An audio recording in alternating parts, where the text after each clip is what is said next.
Բարի լույս։ Եթերում առավոտը շանթումն է այսօր մարտի 26-ն է, օրը 4 շաբթի։ Հրաշալի արևային եղանակ, սպասում ենք, որ այսօր պիտի անպամած եղանակ լինի, համենայն դեպս 3 երեկոյան գաջետը նայելիս, ասում էր վախնել երևի կիսատ, այսպես կլինի արևը, բայց ոչ, արևը լայն ժպտում է, շատերը արևով արթնացել են, այնպես որ շնորհավորում ենք ձեզ, մենք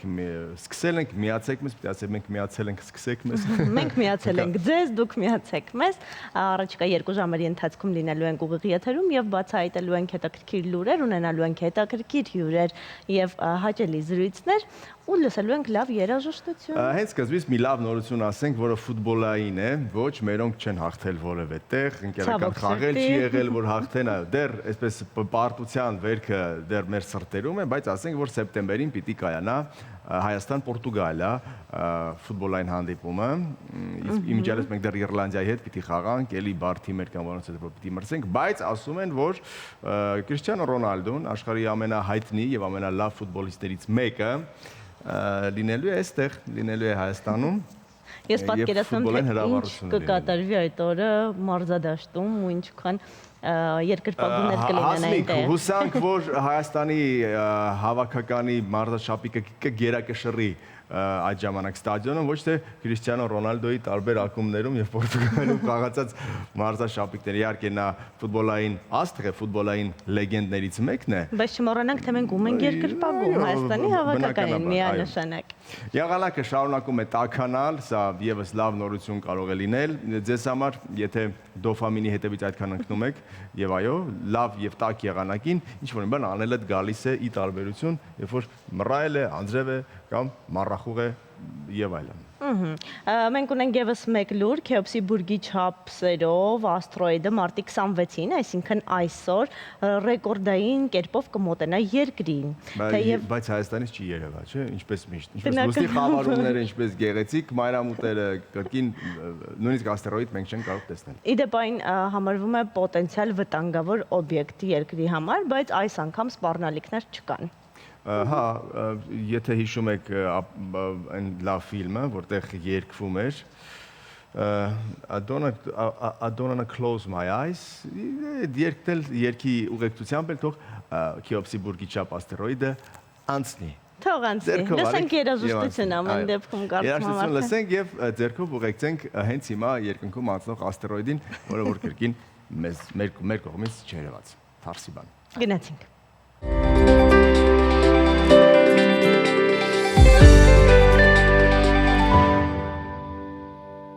Թող լավ ժանրը շարունակական լինի, խոսքը հայկական country մասին է, երբևէ կմտածիր, որ հայկական country կլիներ, խնդրեմ։ Այն էլ այսպեսի լավ որակի։ Ձեռամբ եւ վոկալով։ Դե լավ, մենք անցնենք առաջ եւ խոսենք ավելի մանրամասն եղանակի մասին։ Մարտի 26-ին Հանրապետությունում սպասվում է առանց ստեղումների եղանակ, ինչպես արդեն նշել էինք։ Օդի ջերմաստիճանը կշարունակի տաքանալ, ցերեկը կլինի 16-ից 18 աստիճան տաքություն։ Դիտենք, թե կոնկրետ որտեղ ինչ եղանակ է սպասվում։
տեսնես հիմա օրինակ Մարս մոլորակում ինչ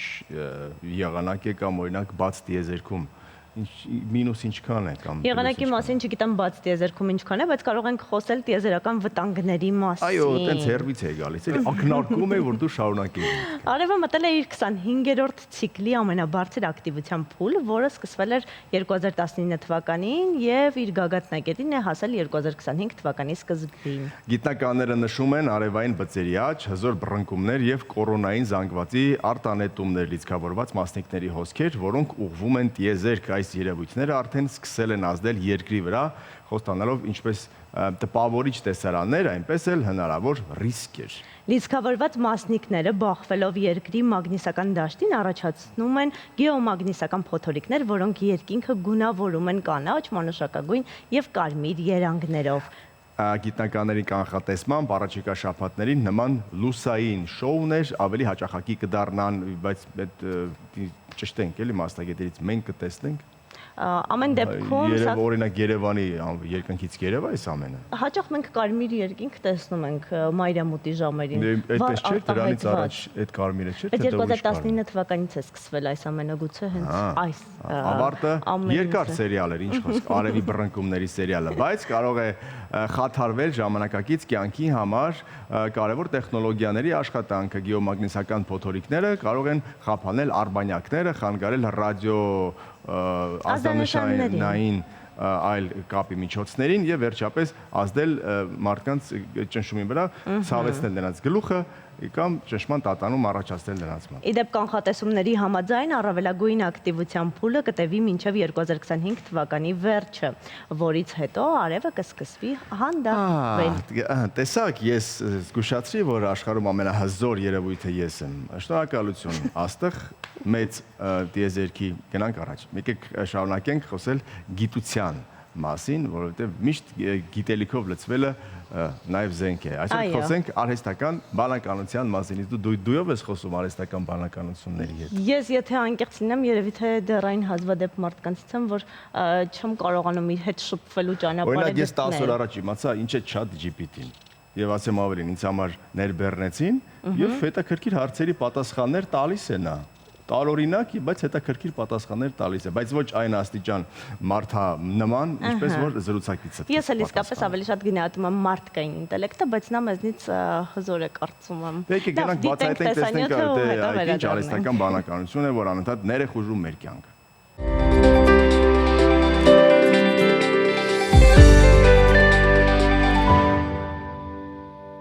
Ռոբոտատեխնիկան ոնց որ թե երկրորդ պլան է մղվել, երբ պարզապես արհեստական բանականություն է եկել մեր կյանք։ Պատկերացնում ես արհեստական բանականությունը դնեն ռոբոտաշինության մեջ ինչ է լինելու։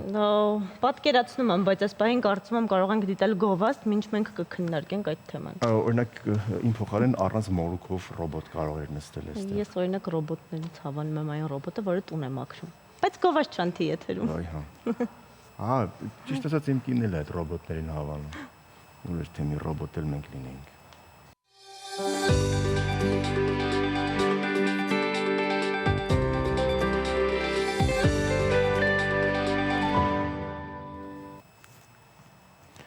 Վերադարձան գովազդից եւ մեր հյուրերը արդեն տաղավարում են։ Կոմիտաս վարդապետի կյանքի 6 փուլերը երաժշտության, շարժման, տեքստի եւ վիզուալ պատկերների միջոցով մնջախաղի թատրոնն է ներկայացնելու։ Ունի նոր ներկայացում եւ մեր տաղավարում արդեն մեր հյուրերն են կոմպոզիտոր Մարտին Ուլիխանյանը, անլռելի զանգակատուն երաժշտական ստեղծագործության հիման վրա գրված ներկայացումը, որը բեմադրել է եւ ներկայացման գլխավոր դերակատար խորեոգրաֆ Կարեն Խաչատրյանը։ Կոմիտաս Էսել ես եմ, այսպես է երաժշտական պարային դրամայի վերնագիրը եւ չգիտեմ, ումից սկսենք երիթե պարոն Ուլիխանյանից, որովհետեւ ոչ միայն Կոմիտաս Էսել ես եմ ներկայացման, այսպես բանն է, կոմպոզիտորն է, այլ վերջապես անլռելի զանգակատան անդրադարձ կա եւ ունենք դրա երաժշտական տարբերակը։ Այո։ Երաժշտությունից սկսվեց այս ներկայացումը։ Սկզբից դա որպես երաժշտական ստեղծագործություն է ստեղծվել, առանց ենթադրելու որ կարող է դառնալ, այո, տարբերակը առանց ենթադրելու ես գրեցի ստեղծագործություն կլարնետի եւ դաշնամուրի համար, ձայնագրեցինք այդ սկավառակը եւ շնորհանդեսը լինելու է հենց այս մարտի 28-ին, պրեմիերայի օրը, եւ հետո այդ միտք ծագեց, որպեսզի այդ երաժշտության հիման վրա բեմադրվի, քանի որ դա Կոմիտասի կյանքն է, եւ ես զանգեցի Արսենին Խաչատրյան, ինքը շատ հետաքրքրվեց այդ գաղափարով եւ կամաց սկսեց խմորվել մտքերը, թե ինչպիսի տեսք պետք է ստանայի վերջում։ Միջև խմորը կթխենք, միջև կկարծրացնենք, կտաքացնենք, եկեք անդրադառնանք նաև անրելի զանգակատանը։ Փաստորեն դա լիբրետո չհանդիսացավ Պարուր Սևակի տեքստը, այլ դա գաղափարներ, սկիզբներ, որի հիման վրա պիտի առանձին երաժշտություն գրվի, միայն երաժշտություն, թե տեքստ էլ կա այստեղ։ Հա, ուրեմն ինչպես է ես գրում այդ ստեղծագործությունը, ես ուրեմն կարդում էի ենթագլուխ, այնտեղ 6 մեծ մասի է բաժանված պոեմը եւ փոքր ենթավերնագրեր կան, մոտ 46 ընդհանուր, ես կարդում էի մեկը եւ այդ տպավորությունը իսկույն երաժշտության, այո, հանձնում էի երաժշտական պատկերացմանը, դա շատ սուբյեկտիվ, իմ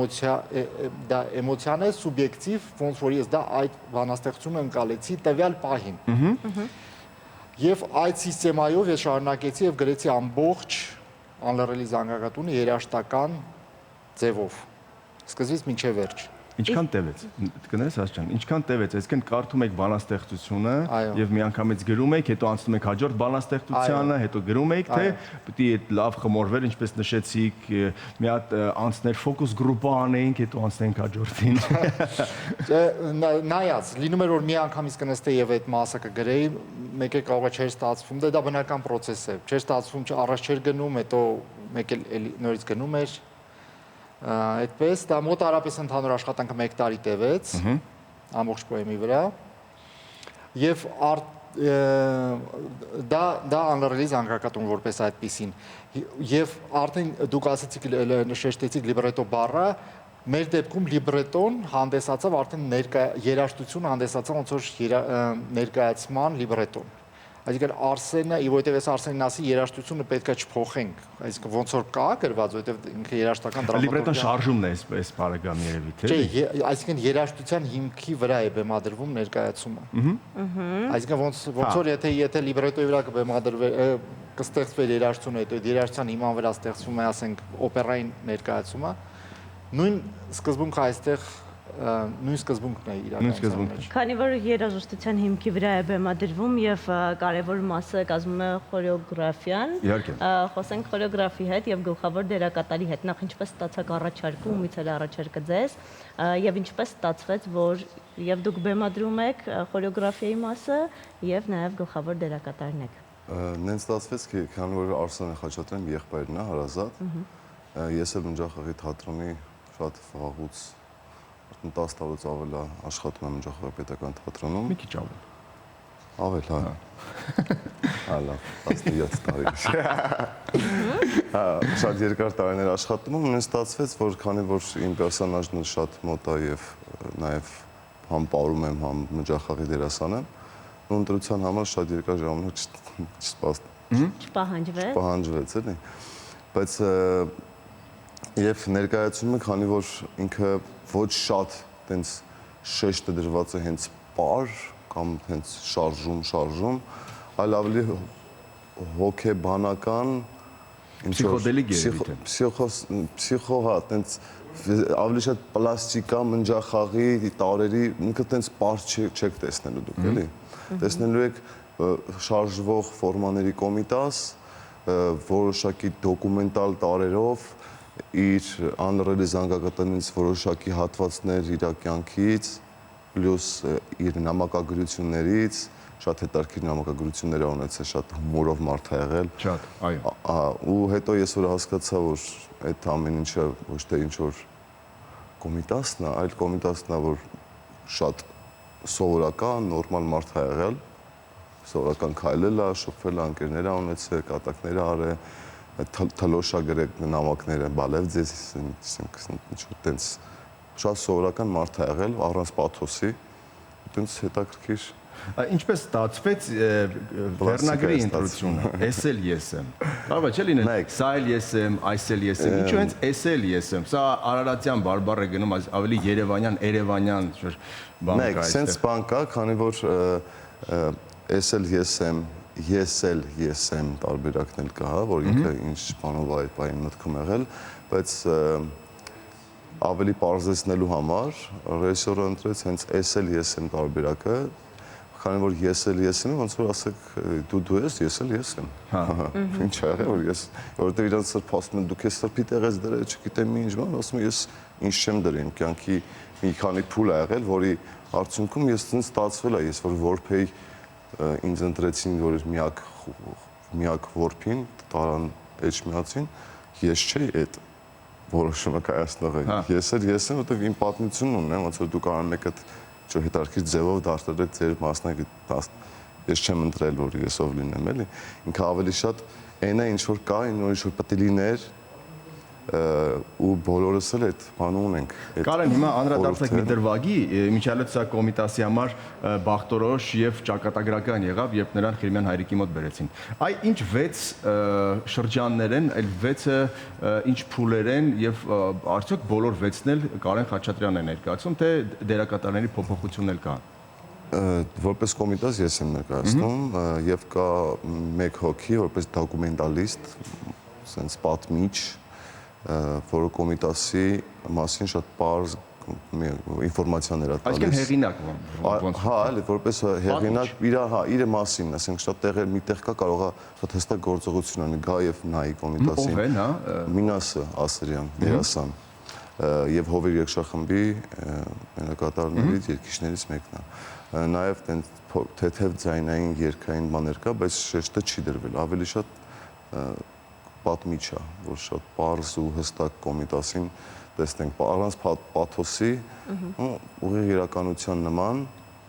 լուսավոր կողմն ենք փորձել ցույց տանք, իհարկե չեն կարող խուսափել իր այդ բարդ փուլի վերաբերյալ վերջում, բայց այդ բարդ փուլն է ռեժիսորն է փորձել ցույց տալ, որ լույսը եկավ, լույսը գնաց, լույսը հետո վերադառնում է, գնում է, գալիս է։ Երաժշտության, շարժման, տեքստի եւ վիզուալ պատկերների միջոցով է։ Գանք դեպի վիզուալ պատկերներ։ Վիզուալ պատկերները մեր մոտ անում է Արտուրը Բաբլոյան, ինքը անիմացիաներով, հետաքրքիր լուծումներով հավաքվել է հետևին մասում պրոյեկցիա, որտեղ հանդիսատեսը տեսնելու է եւ շարժում, եւ խոսք, երաժշտության մասին էլ չասեմ արդեն։ Ամենակֆունդամենտալ իմ համար sense կարևորագույն բանը իհարկե երաժշտությունը, քանի որ երաժշտությունը երբ որ լսեցի, ես մի անգամ ես մտածեցի, ասի ինչ թաթերական է։ Հա։ Շատ վերիվարումները շատ է, շնչի արտաշնչի տեղեր կա, մտածելու տեղերը դա տալի է, այսինքն որ երբ որ բեմադրությունը սկսվեց, ինքն ոնց հետաքրքիր տեսք ստացավ։ Ինքը սկսեց շնչել ավելի ուրիշ Մարտինի զգացողությունը, որ իրան վիզուալիզացնելու շատ հետաքրքիր ձևով բան եղավ երևաց, որտեղ ինքը շատ ներկայացում է։ Եկեք հենց կոմպոզիտորից հարցնենք, երբևէ հենց այս գաղափարով գրելիս մտածել եք, որ այո, սա պիտի նաև դառնա բեմական տարբերակ, թե գրում եք պարզապես ձեզ համար։ Այլ չէի մտածում, ի սկզբանե չէի մտածում, բայց ընթացքում սկսեցի զգալ, որ նա կարող է դառնալ հիմք, իսկապես սկսեցի զգալ։ Եվ կուզենայի նաև շեշտել, որովհետև մոռանում ենք դրա մասին ասենք, դե քանի որ սա որպես ներկայացում է, ասենք, ներկայացվում, երաժշտություն լինելու է կենթանի, այսինքն մենք նվագելու ենք։ Շնորհակալություն հարցը ջնջեմ։ Այսինքն ես կլարնետ եմ ինքս նվագելու եւ դաշնակահար հիանալի դաշնակահար Լիլի Զաքարյանը մենք երկուսով այո, մենք երկուսով էլ ձայնագրել ենք այդ սկավառակը եւ մենք երկուսով էլ Ներկայացման ժամանակ միայն երկու գործիք են ընդհանրապես կլարնետ եւ դաշնամուր։ Այո, երկու գործիք, այո։ Թավջութակ չկա այդտեղ։ Մարիան ոչ մի դերակատարություն չի ունենում, որովհետև ձեր աղջկան մենք ավելի հաճախ ենք մեր տաղավարում ընկալում, քան հենց ձեզ։ Լիանային, այո։ Տեքստի մասին նաև խոսենք, ինչպես է արտացոլվում ներկայացման մեջ տեքստը, որովհետև մենք ասում ենք երաժշտության շարժման տեքստի եւ վիզուալ պատկերների միջոցով է ներկայացումը։ Սևակյան տեքստը Մնջախաղի թատրոնում ինչպես է ներկայացված։ Կարող եւ Սևակյան չի տեքստը, չգիտենք։ Տեքստը, այո, ուրեմն տեքստը հիմնականում բաղկացած է Կոմիտասի նամակներից հատվածներ, Սևակի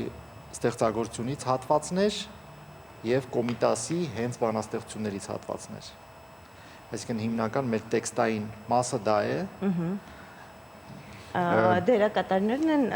Մինասը, այո, Մինասն է այդ Խոսքը հենց Պատմիչը, նա է ասում, մնացած ամենը Կարենը։ Երբևէ մտածել եք, որ այսպես վիզուալ տարբերակով, վիզուալ երբ նայում ես, Կարենը բավական նման է Կոմիտասին։ Մանավանդ եթե այդ լույսի տակ, այդ հագուստով եւ երաժշտություն էլ գումարում ես, հա, այսպես կողքից որ նայում եք վախենալու նման է, ուղղակի, հա, ասես նայում եք, ասես մեկը sense են լինում։ Ոնց որ հա, շատ ճիշտ եք ասում։ Ինչ այլոց Կարենը անդրադարձ ունեցել է, հետաքրքրված է նաև եղել Կոմիտասի կերպարով, սա ինչպես կարելի է բնութագրել Կարեն, սպասված դեր էր կամ չգիտեմ վերջապես հետաքրքիր, որ մոտավորապես ես 18 տարեկան, այսինքն 10 տարի, չէ, 20 տարի առաջ եղբայրս փոքր թատրոնում աշխատում էր որպես երեխաներին էր դաս տալիս եւ բեմադրություններ էր անում։ Իր առաջի քայլերն էր։ Ինքը բեմադրեց Կոմիտաս։ Ես այդ ժամանակ տենց դրաշ չունեի, տենց ուրիշ, նու տենց անպայման նման լինեի Կոմիտասին, որոշակի թեթև դրաշ ունեի, ես շատ երիտասարդ էի, 18 տարեկան, բայց քանի որ մանկական ներկայացումները ավելի շատ այնտեղ ուրիշ սիմվոլիկաներ էր օգտագործել, հա, երեխաների հետ կապված ու մասնակցեցի, հետո եկավ մի հատ փուլ, որ մեկ անգամ եւս ես մի հատ բեմադրություն արեցի, որը էլի Կոմիտասյան թեմա էր։ Ինքը ոնց որ անդադ անդրադառնում էր իմ կյանքում, փոքր ժամանակ լսում էի, հիշում եմ տենց, ես միշտ Կոմիտասի նկատմամբ ունեցել եմ ինչ-որ վերաբերմունք, ոչ տենց միշտ նմանացրել են հետագայում կյանքում, հետո նենց ստացվեց, ոնց որ պետքա լիներ էս։ Այսինքն զգացողություն մոտս կար էր, որ եկավ ու բավականին դժվար ճանապարհ անցավ։ Այսինքն սկզբում չստացվեց, հետո ֆինանսի հետ կապված, հետո սենց շուտ հետո ես պետք է անեի, հա, հետո եղբայրս աշխատի, սենց մի հատ ընդհանուր սենց խառնվեց, հետո վերջում չէ, ոնց որոշվել էր, տես պետք է լիներ։ Որոշվել է, դուք արդեն մեզ մոտ տաղավարում եք, խոսում ենք արդեն սպասվելիք ներկայացումից, որտեղ եւ երբ է լինելու եւ ինչպես կարող ենք դիտել, մի անգամ է լինելու թե խաղացանկային է դառնալու ներկայացումը։ Ինձ թվում է Մարտինը կարող է պատասխանել։ Դե առայժմ այս մեկն է, քանի որ ներկայացումը Կոմիտասի Թանգարան ինստիտուտում է կայանալու։ Մենք ուզեցինք հենց Կոմիտաս Թանգարան ինստիտուտում անել, որովհետև նախ առաջի հերթին մենք ձայնագրել ենք մեր սկավառակը հենց այնտեղ, այդ տարածքում, այդ գործիքի վրա։ Կոմիտասի գործիքի, որտեղ Կոմիտասի գործիքն էլ այնտեղ էր։ Չէ, ոչ, Կոմիտասի չէ, այնտեղի ռայելը շատ լավ գործիք է եւ ակուստիկան շատ լավն է եւ ստեղծագործությունը այնտեղ է ձայնագրված։ Դա առաջի հանգամանքը, երկրորդ հանգամանքը այն է, որ շատ գեղեցիկ ճարտարապետություն է եւ շատ հետաքրքիր թատերական լուծումներ է տալիս, որովհետեւ այնտեղ կա ապակի, ծառն է ետևում, այո, կա երկրորդ հարկ եւ այդ ամեն ինչ օգտագործվելու է։ Խնդիրը նրանում է, որ Կոմիտաս Թանգարան ինստիտուտը թատրոն չէ եւ մշտական ներկայացումը այնտեղ ես չգիտեմ ինչքանով կլինի հնարավոր։ Դրա համար դա արդեն երկրորդ փուլն է, իհարկե ներկայացումը ապրելու է, բայց արդեն այս պրեմիերայից հետո թե ինչ ճանապարհով կգնա, դեռ մենք չենք կարող ասել։ Եկեք նաև այդ կրիչներին անդրադառնանք։ Հիմա CD-ների կյանքը ոնց որ թե ավարտվել է վաղուց, բայց գալիս են կրկին CD-ների թողարկումներ, էլ չխոսենք իհարկե վինիլային սկավառակների մասին։ Եթե չունենանք CD, ինչպես պիտի լսել, որտեղից կարելի է գտնել անրելի զանգակատան ձեր ինտերպրետացիան։ Այո, դե շատ լավ հարց եք տալիս, որովհետև կոնկրետ հիմա մենք մեր շնորհանդես անում ենք առանց ֆիզիկական CD-ի, այսինքն դա վիրտուալ CD է, այնտեղ կախված է լինելու QR կոդը, որ կարան մոտենան QR կոդով միանգամից բոլոր հարթակներում այդ ուրեմն հայտնվելու է։ Այսինքն վաղը չէ մյուս օրվանից բացվելու է Spotify-ներում կամ տարբեր music պլատֆորմերում ունենալու են։ Ինչպես SLSM թե անրելի զանգ։ Unceasing Bell Tower կոչվում անգլերեն, դեկա որպեսզի միջազգային կման լինի։ Այո, այդ տեսքով։ Չպիտի մոռանալ նաև բոլոր այն մարդկանց, ովքեր որ մասը կազմել են ներկայացման, որտեղ թատրոնը կոլեկտիվ արվեստ է վերջապես։ Բացի Արսենից Խաչատրյան, ում ողջունում ենք եւ ասում ինչու քնից չարտնացավ չեկապես։ Իվանդա 39.5-աշ։ Հա, լավ կներեք։ Ով կա էլ, չգիտեմ, բեմանկարիչ կա, դու արդեն կոմպոզիտորին իմացանք, հագուստների նկարիչ պիտի լինի անպայման։ Այո, Ալինան է, սկզբում աղասներ տիկտիկային թատրոնի, դեռ նենց ստացվեց, որ աղաս մի քիչ երկար էս process-ը, Ալինան եկավ, մեզ միացավ, Ալեքսանյան, եւ շատ ոգեշնչված եկավ, բում ընտավ ներս ու լիքը դեկորացիաների հետ կապված մանր իդեաների հետ կապված ռեժիսորի է, գեներացնում արագ սաղանում է ու բավականին հետարքիր համագործակցություն է ստացվում ալին հետ, ինքը տենց հանգիստ իրա տատիկն էլ եղել է Կոմիտասի աշակերտուհին, ինքը սենց Կոմիտասի վերաբերմունքը, ամեն ինչս էս լավ, բարի, բայց դե փորձերը անցնում է մի քիչ շատ բուռն, քանի որ ես Արսենը եղբայրներ ենք, մենք ունենք մեր էմոցիոնալ պահերը, բայց դե դա մեր համար փորձություն է, որպեսզի կարողանանք այս մեր SLSM Կոմիտաս մի քիչ ավելի հոգևոր նաև արժեքներով կրող մարդու մասին ներկայացում անելուց հաղթահարենք այդ մեր փորձությունները։ Ինչպես կարող ենք ներկա լինել, կամ հիմա որ նայում են շատերը, արդեն հետաքրքրվեցին Տոմսեր կան, թե հրավիրատոմսով է, թե ինչպես պիտի գալ Կոմիտաս Թանգարան ինստիտուտ։ Տոմսեր կան դեռ։ Այնպես որ։ Տոմսարկղ Տոմսարկում SLSM կամ կարող են գրել Facebook-յան էջում SLSM կապված էջ, այդտեղ արդեն հղումը կարող են ունենալ դեպի Տոմսարկղեն։ Աճապարեք, սիրելի հեռուստադիտողներ, որովհետև ամսի 28-ին տեղի է ունենալու SLSM երաժշտական պարային դրամայի ցուցադրությունը, թե երբ կլինի, դա արդեն մեծ հարցական է։ Բաց մի թողեք այս կարևորագույն իրադարձությունը ձեր մշակութային կյանքում։ Շնորհակալություն դրեցի համար։ Կոմպոզիտոր Մարտին Ուլիխանյանն էր այստեղ եւ Կարեն Խաչատրյանը, գլխավոր դերակատար եւ խորեոգրաֆ։ Շնորհակալություն դրեցի։ Լավ ելույթ է, շատ բարձր ելույթ է, արտոժի։ Ելույթը ինձ միշտ դուր է եկել։ Գովազ ջանտի եթերում։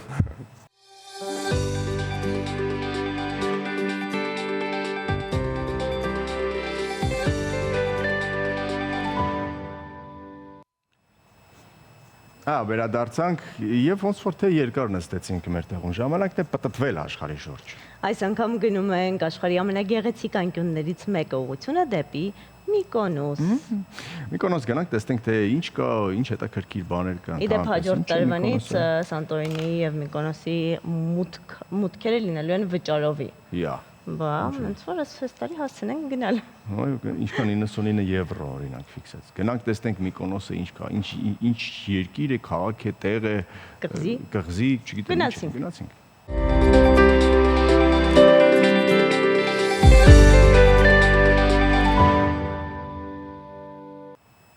Նայես, միայն նայես եւ վայելես այս ամենը։ Պատկերացնում ես գնաս ինչպես կվայելես։ Դե քանի որ դեռ կոմունալները նոր պիտի գան մեզ ամսի քանիսն այսօր, ավելի լավ է վայելենք երաժշտությունը եւ ուրիշ ոչ մի գլխացավանքի մեջ չընկնենք։ Գնացինք։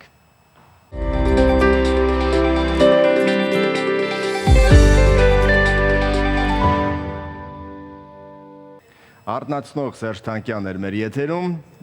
իսկ մեր եթերի կարևորագույն գրավականը Գովազդն է։ Այո, Գովազդ Չանթի եթերում։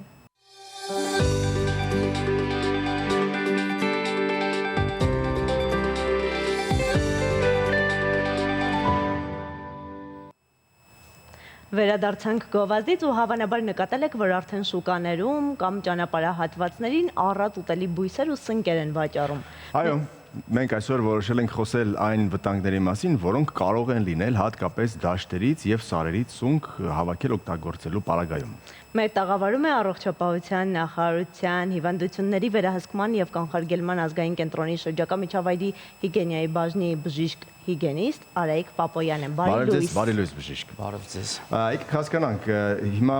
այն ճիշտ ժամանակահատվածն է, թե դեռ նոր պիտի սկսի այդ վտանգավոր սուր սեզոնը թունավորումների հատկապես ընկերից։ Սնկից թունավորումները բնութագրվում է իրան սեզոնայնությամբ եւ դուք ճիշտ նկատեցիք, այո նոր պետք է սկսվի, քանի որ ստատիստիկան ցույց է տալիս, որ սնկից թունավորումները հիմնականում լինում են մայիս, հունիս, հուլիս ամիսներին, ինչպես նաեւ արդեն աշտանը, սեպտեմբերի վերջ եւ հոկտեմբեր ամիսներին, երբ որ ունենում ենք աղատ անձրևների, ոչ թե նպաստավոր պայմաններ են ստեղծվում սնկերի աճի համար։ Այն հիմնական հարցը ինչպես տարբերակել թունավոր սունկը ուտելի սնկից։ Ես դες վստահաբար կարող եմ ասել, որ դա սովորական քաղաքացիների համար դա անհնար է, քանի որ մենք չենք կարող հիմք ընդունել նկարները, որովհետև շատ հաճախ թունավոր սնկեր աճում են ուտելի սնկերի կողքին եւ դրանք տարբերակելը հասարակ անհնարին է։ Չեն կարող առաջնել ժողովրդագրական առասպելներով, հա, ինչպիսիք են, չգիտեմ, արգանակը, աղթատը գցում ես մեջ, արգանակը գույնը փոխվում է կամ սխտորը, այո, անհնար է։ Այս դեպքում մենք ուղղակի պետք է խուսափենք անհայտ ծագման սնկի օգտագործումից մեր սննդում։ Անհայտ ծագման սունկ ասելիս այդ անհայտ ծագման սունկը կամ այլ կերպ ասած թունավոր սունկը որքանով է տարածված մեր տարածաշրջանում։ Շատ են դրանք եւ քանի տարատեսակներ կան այդ թունավոր սնկերի։ Բերեք ես մի փոքր այդ հարցի պատասխանեմ մեր ձեռքի տակ ունեցած ստատիստիկայի շրջանակներում, քանի որ առողջապահության նախարարության հիվանդությունների վերահսկման կանխարգելման ազգային կենտրոնը իրականացնում է համաճարակաբանական հսկողություն բոլոր այն դեպքերի նկատմամբ, որոնք որ ախտորոշվում են հիվանդանոցներում որպես սնկից թունավոր նախնական ախտորոշումով եւ ցույց է տալիս ստատիստիկան, որ Հայաստանում, կոնկրետ Հայաստանում մենք ունենում ենք թունավորումներ արդեն մեր կողմից հավաքած սնկերից եւ ոչ մի խանութից գնված սնկից թունավորումներ չենք ունենում, պահածոներից չենք ունենում, այսինքն այն սնկից, որոնք որ մենք ենք հավաքում։ Այսպես կարող եմ ասել, այս տարի մինչև այսօրն էլ հետը արդեն մենք ունեցել ենք սնկից թունավորման 1 դեպք 1 տուժածով։ Նախորդ տարվանուն ժամանակահատվածի համեմատ մենք անցած տարի չենք ունեցել այն ժամանակահատվածում, բայց անցած տարի մենք ունեցել ենք բավականաչափ թունավորումներ, ընդհանուր առմամբ 42 դեպք 61 տուժածով։ Որքանով է վտանգավոր թունավորումը։ Աստված միան ասե, մահվան ելքով հնարավոր է։ Ինքը համարվում է սուր սննդային թունավորում, որը կարող է հանգեցնել ընդհանուր մահ կարող է բերել եւ մենք այո, ցավոք սրտի ունենում ենք նաեւ մահվան դեպքեր, որը կապված է երբ որ սնունդ օգտագործողը ունենում է ախտանշանները կլինիկական ու ինքը չի դիմում անհապաղ բժշկական օգնության։ Այսինքն մտածում ենք 1 օր, 2 օր, 3 օր զբաղվենք ինքնաբուժման, որը ցանկացած պարագայում դժվարացնում է հետագա բուժումը եւ կարող է հանգեցնել արդեն մահվան։ Այնպես որ ինքնաբուժությամբ մի զբաղվեք եւ դիմեք բժշկի անհապաղ։ Նախ կարծում եմ, որ ոչ միայն թունավոր սնկերից է կարելի թունավորվել, նաև ուտելի սնկերից երբեմն, եթե դրանք ճիշտ չեն համադրվում որոշ ուտեստների հետ, այսինքն ճիշտ չեն եփվում, կամ ճիշտ չեն եփվում, այո, պատրաստման եղանակից ելնելով, այս մասով ինչ կասեք։ Դուք շատ ճիշտ նկատեցիք, առհասարակ այդ թեորիան կա, դա ապացուցված թեորիա է, բայց Հայաստանում մենք այդ խնդիրը չունենք, մեր մոտ մենք կարող ենք ունենալ սնկից թունավորումներ մի դեպքում թունավոր սնկերից եւ մյուս դեպքում երբ որ մենք հավաքում ենք այն մայթեզրերի կողմից, այսինքն երբ որ այնտեղ օդի հետ կապված ունեն մենք խնդիրներ, չգիտեմ, այդ արտանետումների տրանսպորտային միջոցների, որոնք որ հավաքվում են սնկի կողմից, սունկը ունի սպունգի հատկություն եւ շրջակա միջավայրի հետ բոլոր աղտոտիչներն ինքը հավաքում է իր մեջ, այդ դեպքում եւս մենք կարող ենք ունենալ թունավորման դեպքեր։ Նույնիսկ եթե հավաքված է սունկը, դրված է տեղ վաճառվում է, օրինակ, չգիտեմ, դույլերի մեջ, ոչ ճիշտ պահված պահման տարբերակում, եւս դա առաջացնում է տոքսիկ կարող է առաջացնել այո սնկից թունավորում, դրա համար մենք միշտ հորդորում ենք, որպեսզի մենք մեր քաղաքացիները օգտվեն, առնեն, գնեն այնպիսի սունկ, որը որ համապատասխան փաթեթավորմամբ է, համապատասխան մակնշմամբ է, որը որ երաշխավորում է իր անվտանգությունը։ Սուպերմարկետները այսպես վստահելի են այս առումով, կարելի է այնտեղից գնել։ Միանշանակ այո, քանի որ ելի եմ ասում, երբ որ մենք իրականացնում ենք բոլոր դեպքերի հետազոտություն համաճարակաբանական, մենք ոչ միայն ուսումնասիրում ենք օջախայել, նաև հասկանում ենք թե որտեղից են գնել Այդ համատեքստում մենք վստահաբար կարող ենք ասել, որ առնվազն գոնե վերջի 10-15 տարվա ընթացքում մենք ունենք դեպք, որը կապված է, չգիտեմ, նորմալ պատշաճ պայմաններում վաճառվող սնկի հետ։ Եկեք դա էլ հասկանանք, ինչպես պիտի պահել սունկը։ Այդ կապ չունի, դու մասնագետ ես, չգիտեմ, սերնդեսերունդ գալիս են, որ սունկը սա է եւ նորմալ է, կարելի է խաղել, պատրաստել եւ ուտել։ Մի բան է, որ դու պարզապես միջին վիճակագրական սպառող ես, գնացել ես, գնել ես սունկը եւ վերել պահել ես, ենթադրենք, ոչ սառնարանում կամ սառնարանի սառցարանում օրինակ։ Որքան ժամկետով է կարելի պահպանել նաեւ։ Տեսեք, առհասարակ սունկը, երբ որ մենք գնում ենք արդեն բերում ենք տուն, մենք պետք է օգտագործենք իրեն 1 օրվա ընթացքում։ Առավելագույն։ Բայց պիտանելիության ժամկետները փաթեթավորված սնկերի վրա գրված են 7 օր։ 7 օր, այո, դու շատ իրավացի եք, բայց 7 օրը, երբ որ մենք իրանք պահում ենք ճիշտ պայմաններում, այսինքն ճիշտ սառնարանային ջերմային ռեժիմներում ենք պահում, բայց մենք վստահաբար կարող ենք ասել, որ մենք ոչ մեկս ես այդ թվում չենք պահում այդ ոնց պետք է էլի պահպանվի տանը։ Դրա համար մենք ընտրել ենք այդ 1 օրը, որպեսզի դա մաքսիմում ինքն չեզոքացնում է, նվազեցնում է ռիսկերը։ Երբ գնում են միանգամից պատրաստ են եւ այսինքն շատ ընդհանրապես ճիշտ է նա, որ մենք այդ փչացող սննդամթերքը գնենք այն քանակով, որ մենք պետք է պատրաստենք եւ նորից ոնց որ արդեն փակացող մեր խանութներում ամեն ինչ կա, ամեն ինչ հասանելի է եւ մենք կարիք չունենք ինչ-որ։ Ինչալից նույնը վերաբերում է նաեւ արդեն պատրաստելուց հետո, երբ որ արդեն որոշակի քանակությունը պատրաստեցինք, չպիտի պահել սառնարանում նորմալ պայմաններում, որովհետեւ նրա փչացող հատկությունը արագանում է։ Այո, որովհետեւ մի փոքր կարանք շեղվենք թեմայի ձև արդեն գնանք մարիաբանական նախապատվության հետ կապված հարցերին, այս դեպքում այո, երբ որ մենք իրան տաքացնում սաղացնում ենք առհասարակ ինչ ուզում լինի, առաջանում է ռիսկ իր մեջ մարեների առաջացման։ Էլի ելնելով, որ մենք չենք կարողանում ճիշտ պահել իր ջերմային ռեժիմը։ Իսկ եթե խոսում ենք ուտելի սնկերից, դրանք գնում վերում ենք տուն ու արտաքին տեսքը այնքան էլ նորմային մոտ չէ։ Ինչպես կարող ենք արտաքին տեսքից հասկանալ, արժի այդ սունկն ուտել, թե ոչ, որ դեպքում չարժի։ Արտաքին տեսքից ընդհանրապես հնարավոր չի տարբերակել, որովհետև դա կարող են տարբերակել միայն նեղ մասնագետները, սնկաբանները, որ իրանք հստակ կտարբերակեն թունավոր չի, ուտելի չի, մնացած ոչ մի դեպքում մենք չենք կարող տարբերակել։ Այսինքն, եթե նույնիսկ սևացած է, կարելի է կիրառել։ Չի կարելի կիրառել, եթե մենք կասկած ունենք ինչ-որ մի ձև, դա մենք չպետք է կիրառենք։ Բայց այնց եթե ինքը նորմալ տեսք ունի եւ այլն, այդ դեպքում եւս մենք վիզուալ չենք կարող տարբերակել։ Դրա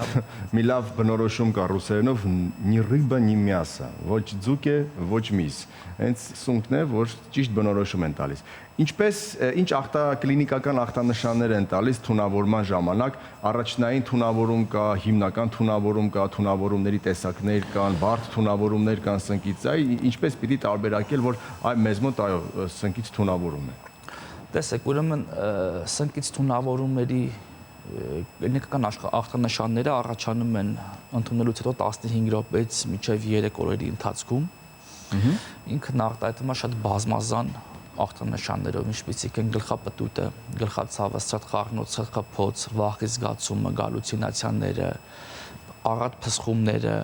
անհագ ջրի ծարավը, այսինքն այս են հիմնական կլինիկական ախտանշաններն, որոնք որ մեզ աղդակ են տալիս, որ մենք ունենք սնկից թունավորման կլինիկական նշաններ։ Այս դեպքում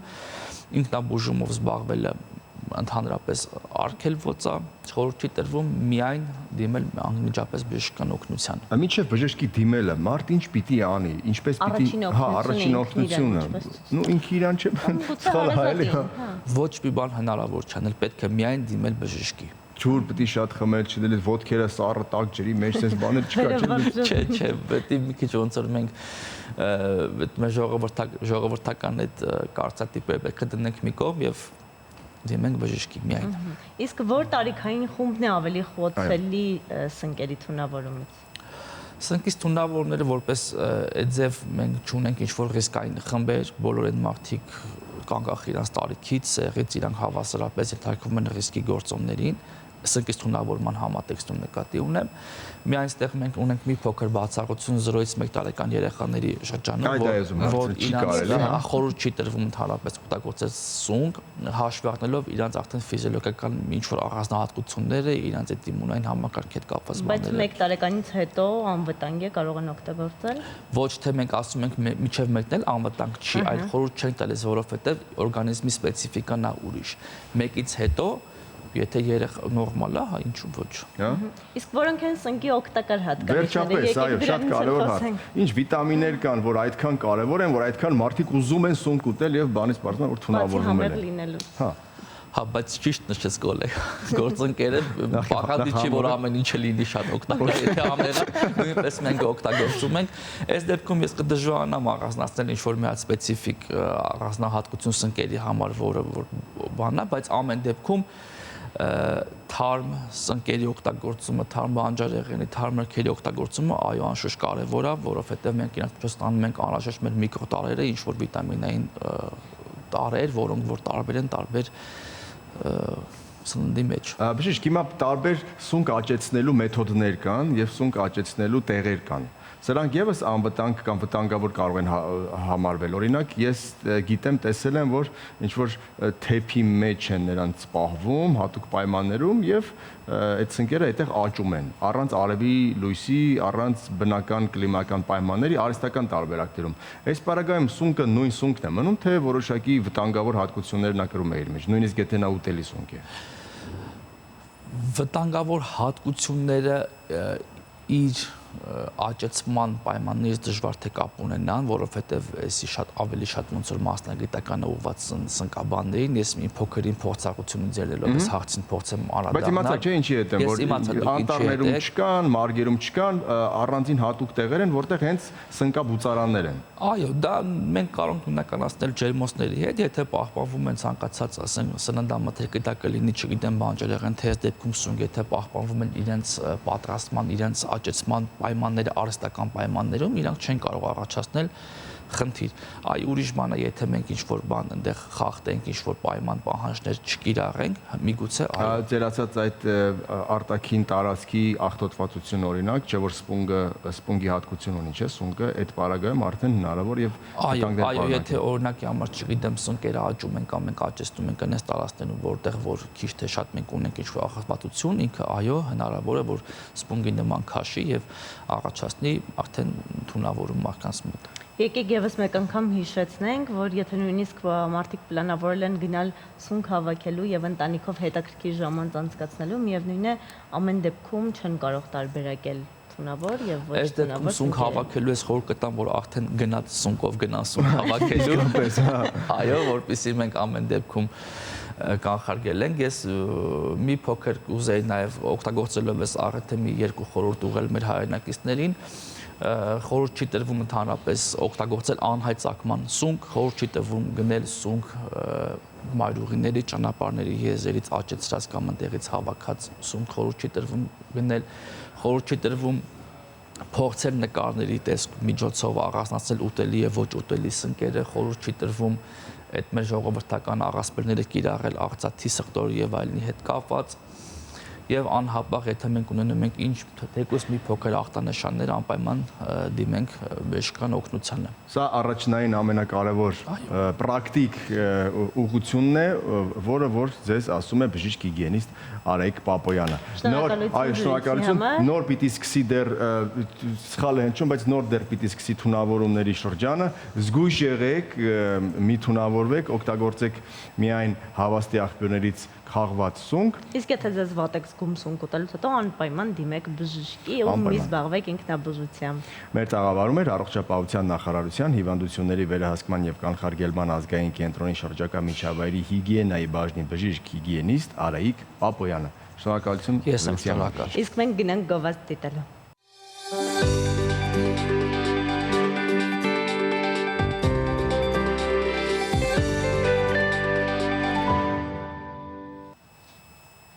Վերադարձանք գովազդից ու խոսենք հրաշալիքների մասին։ Հրաշալիքը իհարկե առավոտյան, երբ բալիկը ժպտում է, գրկում է քեզ, ասում է արտնացար, Սրանից լավ հրաշալիք չի կարող լինել, բայց այսպես գլոբալ մարդկային հրաշալիքներից աշխարհի ձեռակերտ հրաշալիքներից ենք խոսելու, մի ամրոց, որը պարուրված է գաղտնիքներով ու գեղեցիկ պատմություններով։ Արդեն հետաքրքիր է դիտենք տեսանյութն ու վերադառնանք։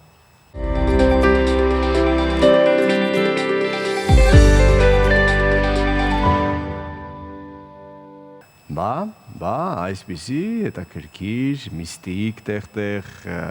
շունչ բռնող, պահող վայրեր կան աշխարհում, որոնց մասին որ իմանում եք առավոտը շանթումից, բա, շնորհավորում եմ ձեզ։ Իդեպ հրաշալիքների մասով կարծում եմ հրաշալիքներից է աշխարհի նաև լավ երաժշտությունը։ Միանշանակ, ինչի մասին է խոսքը։ Այնպես որ եկեք միասին լսենք, դիտենք ու վերադառնանք։ Համեցեք։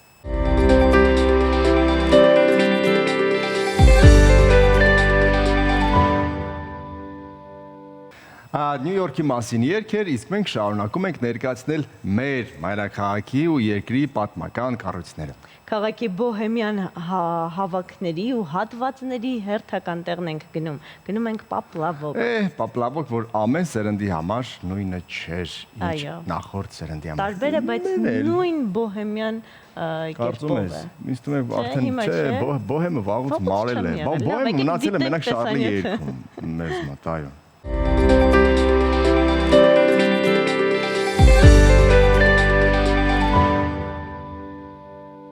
Պապլավոկի տարածքում այս պահին դեռ համեմատաբար հանգիստ է, որովհետև այդտեղ էլ սեզոնային աշխատանքներ են անցկացնում, հատկապես երեխաների եւ մանուկների համար, որոնք որ իրենց ժամանցը կազմակերպել են այնտեղ, իսկ իրենց ծնողներն ու տատիկ-պապիկները սուրճ են կամ մի ուրիշ խմիչք են վայելելու նույն Պապլավոկում։ Իսկ քանի դեռ նստած եք հեռուստա էկրանների առջև եւ դիտում եք մեզ, առաջարկում եմ միասին դիտենք գովաստ եւ հետո վերադառնանք։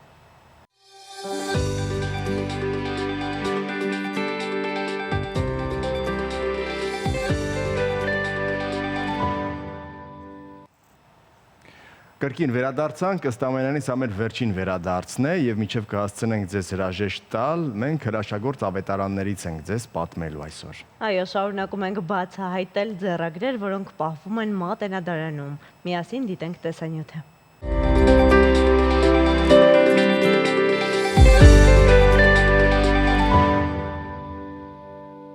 Այսպիսի հրաշագործ ավետարաններ չկա աշխարհում ավելի զորեղ զենք, քան մայրական աղոթքը։ Սիրելի մայրեր, հաճախ աղոթող եղեք այս ոչ այդքան հեշտ ժամանակներում։